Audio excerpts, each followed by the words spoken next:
वरिहन्ताणं नमो सिद्धाणं नमो आयर्याणं नमो उवज्झायाणं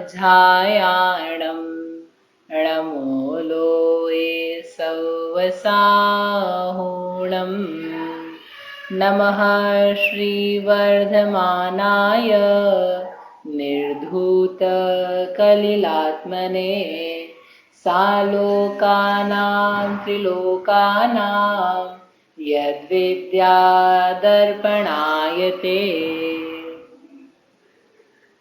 ये मांगलिक ग्रंथ है, श्री रत्नकरण जी श्रावकाचार्य है। इसके रचयिता आचार्य भगवान श्री समंत भद्र स्वामी हैं। इसमें अंतिम अधिकार है जिसमें प्रतिमाओं का वर्णन है। प्रतिमा यानी श्रावक की 11 स्थान जो उत्तरोत्तर विशुद्धि को बताते हैं, जिनमें बाह्य त्याग को बताते हुए अंतरंग परिणाम उसके द्वारा दिखाए जाते हैं कि किस प्रकार से जीव के परिणामों में विरक्ति के बढ़ने पर उसके बाह्य त्याग बढ़ता जाता है।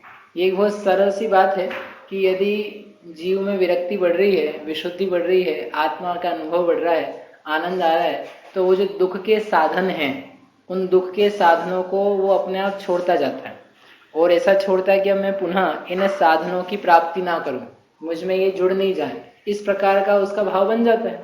जैसे आप देखो, आपको भोजन में किसी पदार्थ के प्रति ऐसा हो जाए कि अच्छा नहीं लगता है और बुरा भी नहीं लगता है, एक समता रूप परिणाम बन जाए, तो उसको छोड़ने का भाव आ जाता है कि इसको अपने को नहीं लेना है, अपने काम का नहीं है, ज़्यादा कोई विशेष प्रयोजन का नहीं, तो वो छूट जाता है। किन्हीं भोगों के प्रति ऐसा भाव आ जाए कि अपने लिए इष्ट नहीं है, अपने काम के नहीं है, तो उनके प्रति कैसा हो जाता है, विरक्ति का भाव आ जाता है। ऐसे जब विषय दिख रहे हैं बहुत सारे, और ये तो अपन ने थोड़े से 1-2 विषय की बात करी उदाहरण में, लेकिन आत्मा के अवलंबन से जब निर्मलता बढ़ी, आनंद बढ़ा, प्रसन्नता बढ़ी, तो उन भोगों का जो रीजन था होने का कि इनके माध्यम से सुख मिलेगा, तो वो सुख की जो भावना है वो कैसी होती जा रही है, हीन होती जा रही है, तो वो चीज़ छूटती जाती है। जहाँ अपना सुख का संबंध जो अपन ने मान रखा है वो कम होता जाता है और सुख मिलता जाए दूसरा, तो वहाँ चीज़ों से व्यक्ति हटता जाता है। ये तरीका है। यदि आपको टीवी देखने से सुख की मात्रा कम आने लग जाए और आपको लगे कि इसकी बजाय कहीं और से अच्छा सुख मिल रहा है, किसी को धन कमाने से, किसी को कार्य करने से, एक एग्जाम्पल, तो वो व्यक्ति टीवी देखना बहुत आसानी से छोड़ देता है, उसको मुश्किल नहीं होती। जैसे कई बच्चे जब पढ़ते रहते हैं तो वो टीवी नहीं देखा करते, उनको इच्छा भी नहीं होती। क्यों? क्योंकि वो पढ़ने से उनको अच्छा लग रहा है कि हमें याद है, सारी चीज़ें दिमाग में है, चीज़ें क्लियर है, इसको करके हमको ज़्यादा मज़ा आता है, हमको आनंद होता है। तो वो जो दूसरे विषय हैं वो कैसे होते हैं, छूटते जाते हैं। ऐसे कैसे यहाँ पर जब जीव का अंतरंग प्रसन्नता बढ़ रही है और उसका अवलंबन निज आत्मा स्वयं हो रहा है, तो वो जो बाहरी अवलंबन की चीजें थी वे छूटती जाती, उनका जो सहारा लिया हुआ है, टेका लिया हुआ है, वो चीजें निकलती जाती है। ऐसा होने के कारण से उत्तरोत्तर ये प्रतिमा बनती है। आई बात समझ? तो अपन ने पहली प्रतिमा देखी थी जिसका नाम था दर्शन प्रतिमा। दर्शन प्रतिमा यानी अनेक लोग जैसा आपसे कहा था, कल भैया ही बोल रहे थे, भैया हरचेश आया था ना, कि दर्शन प्रतिमा यानी क्या हम मानते थे, भगवान का दर्शन किया तो योगी दर्शन प्रतिमा, दर्शन करने का नियम। तो कह रहे दर्शन का नियम नहीं, सम्यक दर्शन शुद्धा, सम्यक दर्शन से शुद्ध, उसका नाम है दर्शन प्रतिमा। और उसकी शुद्धता यानी बहुत अच्छा सम्यक दर्शन होना, अतिचारों से रहित होना, दोषों से रहित होना। दूसरा फिर विशेषता क्या दी थी, संसार शरीर भोग निर्विण्ण, संसार शरीर भोगों से विरक्त होना। ठीक है, कल आपको इधर से एग्जाम्पल दिए थे कि विवाह वगैरह में जानने का एक इच्छुक, एक सामान्य इच्छुक और एक विरक्त इच्छुक। विरक्त इच्छुक यानी विरक्त है फिर भी जाना पड़ता है। अब एक अपन सम्यक की तरफ से देखते हैं, एक सम्यक दृष्टि जीव है और भगवान के प्रति बहुत उसको प्रेम, प्रीति, अनुराग, भक्ति का परिणाम, बढ़ता हुआ शुभोपयोग है पंचम गुण स्थान में, उसको भगवान की पूजा करने में आने वाला आनंद।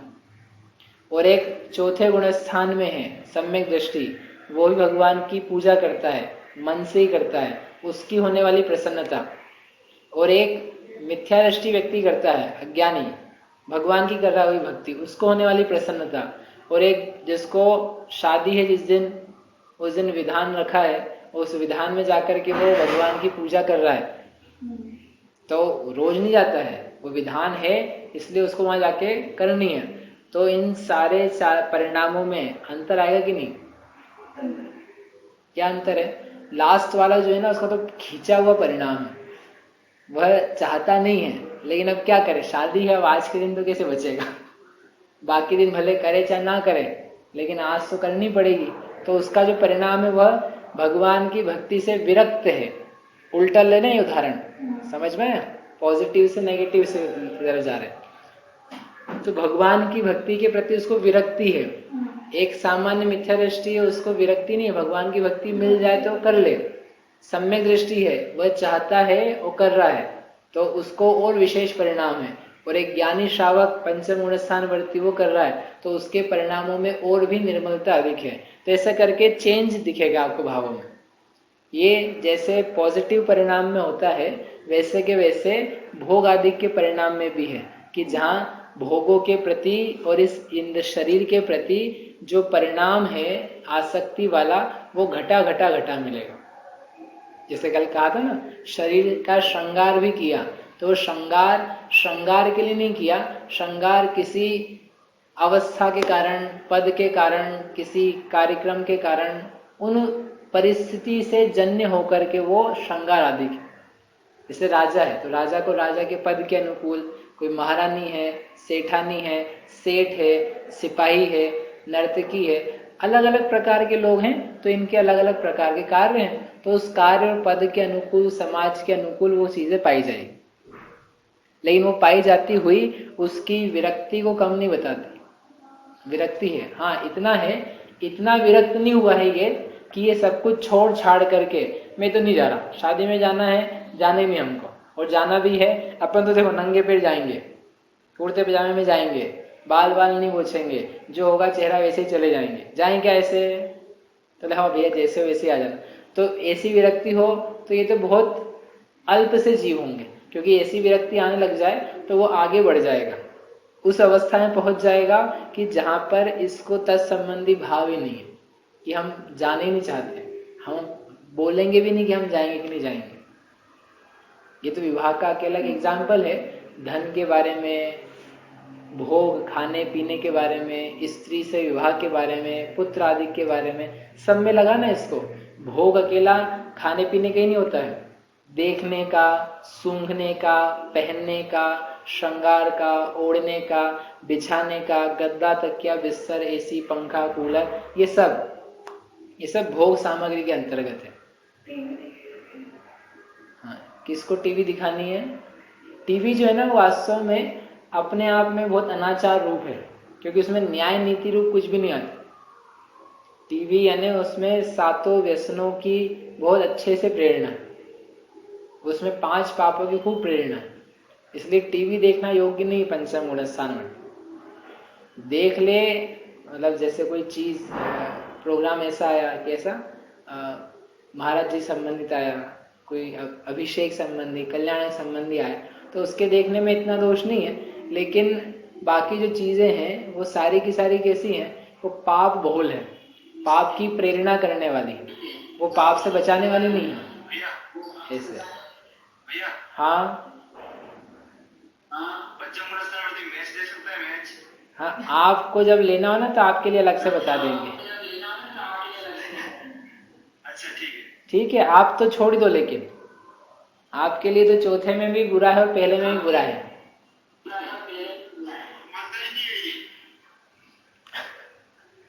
क्या ये क्या है? व्यसन है, व्यसन। मैच देखना वो क्या व्यसन?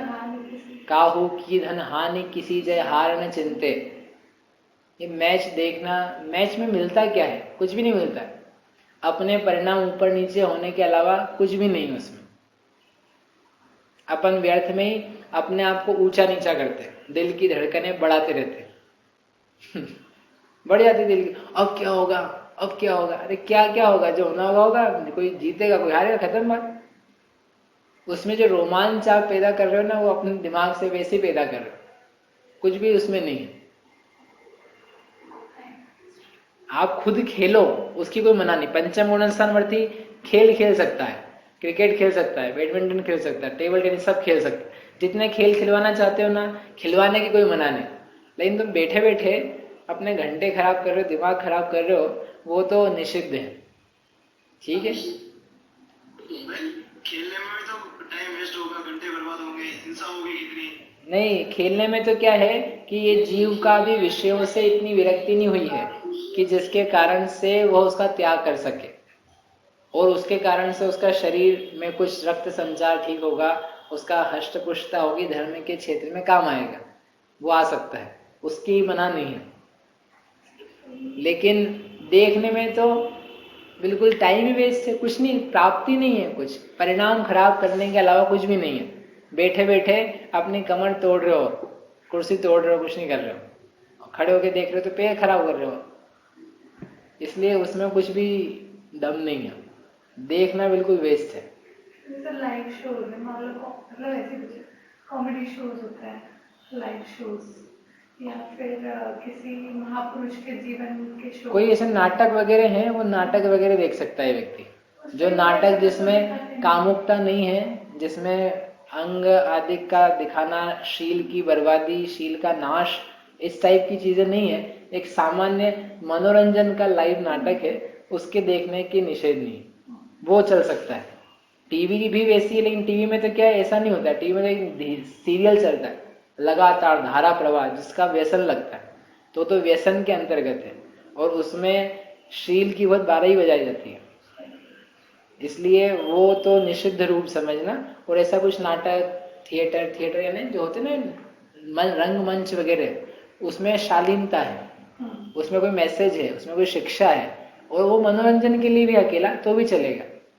मनोरंजन की क्या है यहाँ पर मना नहीं, क्योंकि अभी गुणस्थान कौन सा है, 5वां, प्रतिमा कौन सी, पहली, अभी इसके मनोरंजन का अभाव नहीं हुआ है, विषयों का अभाव नहीं हुआ है पूरा, समझ में। ऐसा नहीं है कि बस ये घर में और मंदिर में जाएगा, बाकी कुछ करेगा ही नहीं, अभी भी इसके परिणाम भोगों के प्रति हैं, हाँ, लेकिन विरक्त हैं। ये चाहता है कि छूटू, लेकिन छूटता नहीं है पूरा, चाहता है कि मैं आगे बढ़ूं, लेकिन अभी भी राग के उदय हैं, अपनी कमजोरी है, इसलिए इसके भोग पाए जा रहे हैं। इसलिए थिएटर में भी दिख सकता है, सिनेमा में नहीं, रंगमंच वाले की कह रहे हैं, समझ में। हाँ ठीक है, तो ये भोग से विरक्त। फिर विरक्त कैसे है, विरक्त ऐसा है कि चाहता नहीं है, तो चाहता नहीं तो पहुंच कैसे गया कि अभी इच्छाएं भी हैं, हम उसको स्वीकार रहे हैं, इच्छाएं हैं फिर भी चाहता नहीं। चौथे में तो इच्छाएं और भी ज्यादा है, विरक्ति नहीं है, उसको लगता है चलने दो, ठीक है कोई बात नहीं, कर लेंगे, ये भी छोड़ने लायक, इसमें सुख नहीं, ऐसा एक श्रद्धान है, लेकिन अभी वो चीजें छूटती हुई दिख नहीं रही है, निकट भविष्य में भी छूटती हुई नहीं दिख रही है, ऐसा चौथा वाला। तो अपन जैसे वो वैरागी व्रत बोलते हैं, हाँ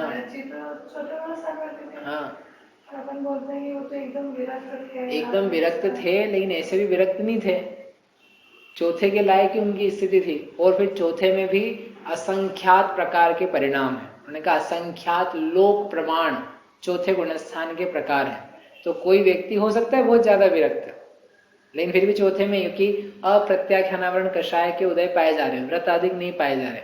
और कोई व्यक्ति बिल्कुल लोएस्ट कैटेगरी में हो सकता है कि भोग पाए जा रहे हैं उसके, वो विरक्ति भी दिखाई नहीं दे रही है, फिर भी श्रद्धान है आत्मा का कि यह जीव ही मैं हूं, मैं और उसको छोड़ के दूसरा नहीं हूं। ठीक है, तो इस प्रकार से ये थोड़ा बैलेंस समझना, ये यहाँ पर आगे बढ़ते जा रहे हैं, विशुद्धि बढ़ेगी, लेकिन बढ़ने पर भी अभी भोग आदि दिखेंगे, राग रंग की चीजें दिखेगी, उसकी विषयों की चर्चा भी दिखेगी, लेकिन फिर भी अंतरंग में इसके प्रति परिणाम में उदासीनता है। हाँ क्या मिताली? भैया ये तो आपने जैसे बताया था, तो एडिक्टेड होके अगर देख रहे हैं, तो फिर जनरली अगर देख रहे थे पोज देख के थोड़ी देर में, तो ये तो इसमें तो कोई इतनी दिक्कत नहीं है। वो अब क्या अपना अपना समझ लेना कि कहाँ पर एडिक्शन है, कहाँ पर व्यसन है, समय का पूरा नाश है, उसके प्रति ऊपर नीचे अपन कितने हैं, वो आप परिस्थिति के अनुसार लगा लेना, है ना। तो ये भैया, हाँ हाँ भैया, मेरे को एक क्वेश्चन था कि जैसे पंचम गुण स्थान वृत्ति है, वो भोग भोगते समय भी ये सोच रहा है, उसको विरक्ति का भाव है कि ये नहीं होना चाहिए, ऐसा, तो ये सहज रूप से हुआ या फिर मतलब एक तरह से ऐसा नहीं हो गया कि वो उसके अंदर में क्षोभ के परिणाम है उस टाइम पे, देखो, या जब फिर सहज रूप से ही है वो? इनका यह प्रश्न है कि जब पंचम गुण स्थान वर्ती ने कोई भोग भोगा तो उस समय उसको विरक्ति है, तो उसको फिर दुख है, क्षोभ है, या भोग में लगा हुआ, राइट? हाँ हाँ, जैसे मुनिराज को अपन बोलते कि सहज रूप से उनकी क्रियाएं होती है सारी, हाँ। मतलब राग भी होता है तो सहज रूप से ही होता है, ऐसा नहीं कि उसकी क्षोभ हो उसके लिए, नहीं, ऐसा तो ये जो पंचम वाला है ना, तो इसके जो भोग में प्रवृत्ति है, तो भोगों की प्रवृत्ति के समय इसको उसमें इष्टता भी लग रही है, यानी उसमें अच्छा थोड़ा लग रहा है, तब तो उसमें प्रवृत्ति कर रहा है, लेकिन वैसा नहीं है जैसा अन्य के होता है। और किसी काल में किन्हीं भोगों के प्रति ऐसा भी होता है, क्यों करें हम इसको, नहीं करना चाहिए, लेकिन अब मन नहीं मान रहा, कर लेते। जैसे रस का त्याग है, लेट से एक एक दिन रसों का त्याग की परंपरा है जैन घरों में, तो इसको पता है कि रसों का त्याग करना चाहिए, लेकिन अब रस बन रहे हैं घर में, मीठा, नमकीन, दही, दूध, दही, घी, ये सब बन रहा है, तो ये सोच रहा है कि नहीं खाएं तो अच्छा है, लेकिन अब ठीक है बन गया है तो खा लेते हैं, कुछ फर्क नहीं पड़ेगा। फर्क तो क्या पड़ेगा, मतलब रस के प्रति लगाव है अभी, लेकिन वो सोच रहा है कि इसमें मीठा भी नहीं है, खट्टा भी नहीं है, इसका स्वाद अपने आत्मा में जाता नहीं, एक उदाहरण के रूप में कह रहे इस प्रकार का विचार, लेकिन इस प्रकार की एक फीलिंग, एक थिंकिंग जो है उसकी चल रही है, और कभी ना भी चले वो, लेकिन फिर भी उसको वो जैसे रस होना चाहिए ना, एकदम रसगुल्ला खाए उसका मुंह बिल्कुल क्या हो जाए, प्रफुल्लित हो जाए कि वाह यही मेरा सर्वांग सुख हो गया, इस प्रकार का नहीं है, उसका नाम बस उतनी विरक्ति है। लेकिन रसगुल्ला खाने की इच्छा तो अभी भी है, इसके गई नहीं है, चली जाती तो ये आगे जाकर के बहुत व्रती हो जाता, ठीक है। और ये कहीं अपने आप भी है, और कहीं पर ये सोच करके कि यार अपनी कैसे परिणाम कर रहे हैं, भेद विज्ञान आदि का विचार करके वो उससे हटने का कुछ करे, तो वो भी संभव है। अलग अलग समय पे एक व्यक्ति की अलग अलग परिस्थितियां बनती है, हर समय एक व्यक्ति एक जैसा नहीं रहता, ठीक है। और एक व्यक्ति पे जो हम नियम लगाएं वो दूसरे पे लागू पड़े ऐसा नहीं है, इसलिए अभी हाल कहा ना, एक एक गुण स्थान के जो परिणाम हैं वे असंख्यात लोक प्रमाण हैं, बहुत सारे, मतलब अभी समझ लिए ना असंख्यात लोग कितना होता है, खूब सारे हैं। तो आप हर समय नया नया परिणाम करो, पूरी जिंदगी हो जाए पांचवें में और रिपीट नहीं हो परिणाम, और दूसरा कोई पंचम में हो उसका परिणाम बिल्कुल डिफरेंट, आपका बिल्कुल डिफरेंट, दोनों के मैच ही नहीं करें, फिर भी दोनों कौन से में, पांचवें में, क्योंकि इतने डिफरेंट टाइप्स के प्रत्याख्यानावरण कषायों के उदय हैं, और उसको लेकर के जीवों की परिणति भिन्न भिन्न प्रकार की पाई जाती। तो ये तो हम स्थूल रूप में ही समझ पाते हैं, लेकिन इतना जरूर है कि विरक्ति यानी उसके प्रति एक दुख पने का भाव, एक उससे हटने का भाव वो अंतरंग में, और एक चारित्र रूप परिणति जो है वर्तमान का ज्ञान है उसमें आनी चाहिए, झलकनी चाहिए, दूसरे को ना झलके अपने को झलकनी चाहिए। चौथे वाले और पांचवे वाले में अंतर क्या, चौथे वाले के तो श्रद्धान में है, इसके बाहर ज्ञान में और चारित्र की राग द्वेष में कोई फर्क नहीं पड़ रहा है। और पंचम गुण स्थान की पहली प्रतिमा है, इसके श्रद्धान में तो है ही कि ये भोग बुरे हैं, और इसका जो चारित्र है और इसका जो ज्ञान है वर्तमान का चलता हुआ, उसमें उसकी झलक आनी चाहिए। अब वो झलक भले इतनी स्ट्रांग नहीं हो कि वो उसको उससे रोक दे, उस विषय से हटा दे, लेकिन आनी चाहिए। ये उसको जानेगा कौन, स्वयं जानेगा, दूसरे को नहीं दिखेगा। ये ज्यादा विरक्ति हो तो दिख भी जाए दूसरे को, लेकिन अपने आप को झलकनी चाहिए। तो वो जो श्रद्धान के लेवल पे चीज थी वो अब ज्ञान में और चारित्र के अंशों में प्रकट होने लगी, इसलिए इसको संयमी बोला ना, देश संयमी, यानी संयम का चारित्र का अंश अब आने लगा है, दिखने लगा। ठीक है, आगे अंतिम नहीं, तीसरा क्या है, पंच गुरु चरण शरणा। यह केवल पंच परमेष्ठी, पंच गुरु ने 5 जो गुरु हैं यानी 5 परमेष्ठी हैं, उनकी चरण को ही अपनी शरण मानता है। अर्थात मेरी जगत में और कोई भी शरण नहीं है, जो कुछ होगा मेरा सब कुछ भगवान के प्रसाद से होगा। तो ये तो अज्ञान है। भगवान के प्रसाद से होगा कि अपने प्रसाद से होगा? कि भाई जो कुछ आप करोगे ना वो भगवान के प्रसाद से ही करोगे, भगवान के बताए गए मार्ग के अनुसार करोगे, तो वो जो कुछ मिला है, चरण की शरण किसकी है? भगवान की चरण शरण है। कभी भी ऐसा नहीं कहा जाता मंदिर जी में जाकर के हम तो अपनी ही शरण में हैं। हे भगवान, आपने बताया सब अशरण है, आप भी अशरण हो, आप किसी के लिए शरण नहीं हो। ऐसा मत पढ़ लेना जाके, यही पढ़ना चत्तारी शरणम पवज्जामि। हे प्रभु, 4 ही जगत में शरण है, आप शरण हो, सिद्ध शरण है, साधु शरण है, धर्म शरण है। क्योंकि ये शरण में रहोगे तो जो शरण बताते हैं उस शरण में आ पाओगे। और इस शरण को छोड़ दिया और अपने मन से कुछ शरण में चले गए तो वो शरण प्राप्त नहीं हुई। उन्होंने ऐसी शरण नहीं बताई है कैसी कि बस हम कोई शरण नहीं है। ये भी उन्होंने लिखा है ना, चत्तारी शरणम पवज्जामि, कि अपन ने लिखा है? भगवान ने लिखा है ना, भगवान ने बताया ना। तो जब भगवान ही कह रहे हैं तो उस भगवान के बताए हुए रास्ते पे चलना, वो शरण हो पाएगी। इसलिए जिसके हृदय में भगवान की भक्ति हो, इससे ये निकल के आता है भगवान की प्रति भक्ति हो जिसके हृदय में, और ऐसी भक्ति हो कि संसार में जो कुछ घटता हो घटे, मिलता हो मिले, अनुकूलता हो प्रतिकूलता हो, मेरे लिए जिन धर्म, जिन देव, जिन बिंब, जिन शास्त्र, जिनालय, इनको छोड़ करके और कोई भी शरण नहीं है। मेरा जो कुछ होगा भला इन भगवान के द्वारा होगा, कर्ता रूप से नहीं, ये आकर के उठा लेंगे ऐसा नहीं, लेकिन जैसा इनका रास्ता है, जैसा इनका स्वरूप है, जो इन्होंने उपदेश दिया है, उसके अनुसार ही मेरा भला होगा। और कोई शरण नहीं है और कोई तरीका नहीं है। पथ अन्य कोई है नहीं, जिससे बचे संसरण से।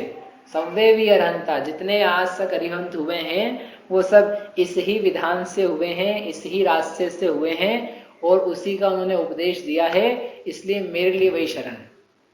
तुम्हें छोड़कर अन्य न कोई शिवपुर पथ बतलाता है, किंतु विपर्य मार्ग बताकर भव भव में भटकाता है। कहाँ आता है? सुना कभी? कहाँ आता है?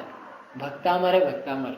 भक्तामर का 23वां श्लोक है। नान्यः शिवः शिव पदस्य मुनीन्द्र पंथा। हे प्रभु, आपकी ही शरण है वास्तव में, क्योंकि न अन्य पंथ, कोई दूसरा रास्ता ही नहीं है, कोई दूसरा मोक्ष ही नहीं है, कोई दूसरा मोक्ष का मार्ग नहीं है।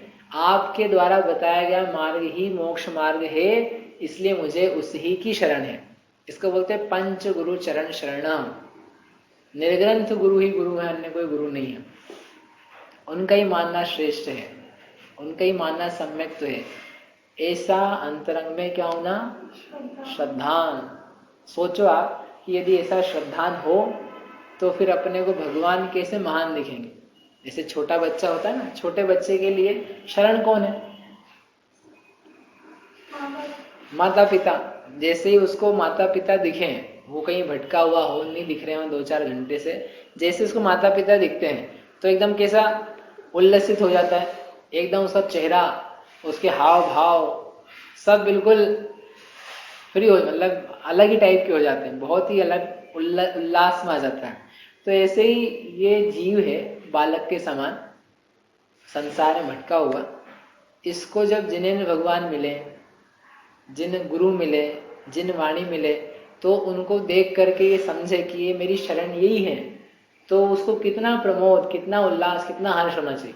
क्या हो, ये हमारी शरणभूत हैं, ये आश्रयदाता हैं, ये हमें सब कुछ देने वाले हैं, हमारा माल, हमारा वैभव हमें बताने वाले हैं। संसार में बाकी लोग तो भटकाते हैं, वो बच्चे को माता पिता को छोड़ करके किसी के हाथ लग जाए तो क्या करेगा? वो उसका दुरुपयोग करेगा, भटकाएगा उसको। और एक माता पिता सही रास्ते पे लगाते हैं, ऐसे भगवान हैं, ये भगवान ही हमें सही रास्ते पे लगाते हैं, हमारे गुणों के विकास में कारण बनते हैं। और बाकी सारे लोग तो लूटते हैं, हमारा दुरुपयोग करते हैं। इसलिए ये शरण है, इनके पास आना श्रेष्ठ, इनके पास समय बिताना अच्छा है। ऐसा वो देख देख करके, विचार करके क्या होता है, प्रमोदित होता है। हाँ, प्रवचन में सुनते हैं। इसका नाम है पंच गुरु चरण शरण। समझ में आया? प्रवचन में सुनते हैं, क्या सुनते हैं? कि भगवान को देखो तो अपनी याद करनी चाहिए। हाँ। कि भाई ये जैसे है वैसे ही मैं हूँ। हाँ। तो अपना भाव बढ़ाना चाहिए। तो ऐसे कंफ्यूजन हो जाता है भगवान के सामने कितनी बार जाके कि पहले इनकी भक्ति करें कि पहले ये याद करें कि हम इनके जैसे हैं और हम हमारे बारे में सोचें कि पहले हम इनके बारे में सोचें। हाँ, इनका प्रश्न है कि भगवान को सामने जाके भगवान के बारे में सोचे कि अपने बारे में सोचे, भगवान की भक्ति करें कि अपनी करें।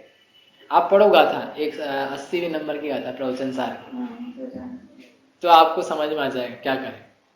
जो जानते अरहंतम, जो अरहंत को जानता है, यहाँ से लिया उन्होंने, जो अरहंत को जानता है वह निजात्मा को जानता है, और वह निजात्मा को जान के मोह का क्षय करता है। तो आप पहले अरहंत को जानो, अरहंत को अरहंत रूप से देखो। अभी यहीं चली थी हमारी गाथा, तो अच्छे से हुआ था कि अरहंत पहले ते भगवान है, इन भगवान में अरहंत देखो, इन अरहंत की आत्मा देखो, फिर अरहंत है ये, यानी भगवान भगवान है ऐसा जानो। फिर भगवान द्रव्य गुण पर्याय पने से हैं, सामान्य करो उनको। तो भगवान, ये तो ही भगवान के देखना है, इतना भगवान को देखो, फिर तुम्हें टर्न दिलाएंगे, फिर कहेंगे कि अपने आप को देखो, क्योंकि तुम जानते ही नहीं अभी, तो क्या समानता करोगे, क्या स्वरूप देखोगे। इसलिए पहले भगवान को अच्छी तरीके से परिचय में लो, भगवान के द्रव्य गुण पर्याय पने का परिचय करो, उस गाथा को समझो अच्छे से, एक एक मार्मिक बातें उसमें, तो आपको उत्तर मिल जाएगा। लेकिन सामान्य तो इतनी है कि पहले भगवान की भक्ति होती है, भगवान का बहुमान होता है, भगवान के स्वरूप का ज्ञान होता है, और उसको देख करके फिर समानता कुछ बनेगी। लेकिन पहले उसको तो देखो अच्छे से। ठीक है, तो ये और समझ लेना है, भक्ति प्रधान है कि इसकी भक्ति होनी चाहिए, ये भक्ति से शून्य नहीं है। हाँ हिमालय, भैया उन शतक जी में पढ़ते हैं कि अरहंत सिद्धाचार्य पाठक साधु है परमेश की पण सब आत्मा की अवस्था है, आत्मा ही है शरण। हाँ। क्या अपेक्षा है? क्यों, उसमें क्या तकलीफ? उन्होंने बताया कि आत्मा की अवस्था है और आत्मा शरण है, इन आत्मा को जानो। तो आप तो हाँ, क्या समस्या है? मतलब अपन तो कह रहे हैं कि भगवान की शरण है, मतलब उनके पास जाकर ये चिंतन करना चाहिए आप भी शरण हो, पर तो हमने तो सुना है उनके पास जाकर भी ले लो अपनी शरण, मतलब अपनी शरण में जाना चाहिए। तो वो कैसे भैया? फिर अभी वही तो समझाया अपनी शरण में जाए। आप, है ना, वही मैंने अभी उत्तर दिया। 80वीं गाथा पढ़ो प्रवचन सार की, आचार्य कुंद नहीं लिखा है, जो अनंत को द्रव्य गुण पर्याय पने से जानता है, उन्होंने ये नहीं लिखा है कि जो आत्मा को द्रव्य गुण पर्याय पने से जानता है वह अरहंत को जानता है और उसका मोक्ष होता है। उन्होंने कहाँ से लिया है? अरहंत को जो जानता है वह आत्मा को जानता है। और अमृतचंद आचार्य की टीका देखो, उसमें आप पहली गाथा की उत्थानिका कि यह भगवंत पंच परमेष्ठी के प्रसाद से उत्पन्न होने लायक मोक्ष, ऐसे अमृतचंद आचार्य के वचन है, पंच परमेष्ठी के प्रसाद से उत्पन्न होने वाला, यानी प्रसाद से तो भाई ये तो अमृतचंद आचार्य हैं, ऐसे छोटे मोटे नहीं है कोई भी कुछ कहने वाले, ये जानते हैं सब। लेकिन ये पता है कि जीव को जब तक भक्ति नहीं होगी, जब तक समर्पण नहीं होगा, तब तक ये चित्त में बातें आना और भगवान बड़े हैं ऐसा नहीं समझ में आया तो तुम भगवान हो ऐसा सुन के भी इसको अच्छा क्या लगता? आप भगवान हो, भगवान जैसे हो, क्या हुआ? आप कुछ लग रहा है? अभी आपको हम ये बोल रहे हैं आप उस हीरोइन के जैसे हो, तभी चेहरा फूल जाए। क्यों? वो अच्छा, वो तो बिल्कुल प्रत्यक्ष है, इसका मतलब इसका बहुत अच्छा भाव भाषण है और भगवान शब्द और उसकी पर्याय, उसकी अवस्था, उसकी उच्चता का कुछ ज्ञान नहीं, शून्य हो, शून्य। इसलिए कहते रहो लाख बार भगवान हूं मैं, भगवान आत्मा हूं, तुम्हारे को कुछ फर्क नहीं पड़ने वाला। भगवान को जानो, पहले भगवान की शरण में जाओ, भगवान की महानता को चढ़ाओ, भगवान कितने महान हैं, ऊंचे हैं, उनका केवल ज्ञान क्या होता है, इसको आप दिमाग में बैठाओ और फिर आपको पता चलेगा कि ये इतने ऊंचे हैं, ये हमारी शरण है और ये क्या कह रहे हैं। ये कह रहे हो कि तुम्हारी आत्मा तुम्हारे लिए शरण है, तो तुम्हें तुम्हारी आत्मा की महानता है। रास्ता दूसरा नहीं है, लेकिन रास्ते पे चलने का मार्ग, चलने का तरीका आना चाहिए। ठीक है, अब एक रह गया इसमें, तत्व पथ ग्रह्य, इसके बारे में अपन कल करेंगे और ये पूरा होगा, है ना। अब इसमें ना क्या क्या, ये तो इस रूप से अपन ने बात करी, लेकिन इसमें फिर नियम क्या होते हैं, त्याग क्या होता है, उसके बारे में बात नहीं करी है, वो भी अपन कल करेंगे कि किस प्रकार से इसमें त्याग या ग्रहण नियमों का पाया जाता है, ताकि अपने को समझ में आए। नहीं तो ऐसा, ये तो क्या है, हाँ विरक्ति है संसार से, शरीर से, भोग से, हो गई हमारी पहली प्रतिमा कि नियम भी पाए जाते हैं।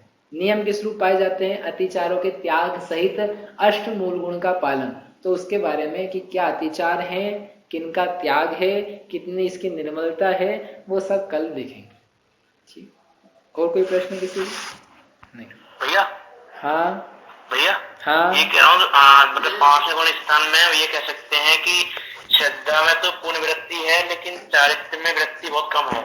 हाँ, श्रद्धा में विरक्ति है। श्रद्धा में तो क्या है, विरक्ति नहीं होती, श्रद्धा में सही सही जानना, मानना होता है। तो माना हुआ है उसने सब सही पूरा, लेकिन मानते हुए वो जो जैसा उसकी परिणति होनी चाहिए वो थोड़ी थोड़ी सी अच्छी हुई है, थोड़ी उसके अनुकूल हुई है श्रद्धा के, लेकिन अभी पूरी नहीं हुई है। और चौथे में तो श्रद्धा के अनुकूल परिणति बनी नहीं रही है, और मिथ्या दृष्टि है तो श्रद्धा ही विपरीत है। ऐसा वही फिर परिणति 7वें में आकर के श्रद्धा के अनुकूल हो जाएगी चारित्र की, ऐसे। जावाणी के ज्ञान ते सूझे लोकालोक, सोवाणी मस्तक नवो सदा देत हो ढोक।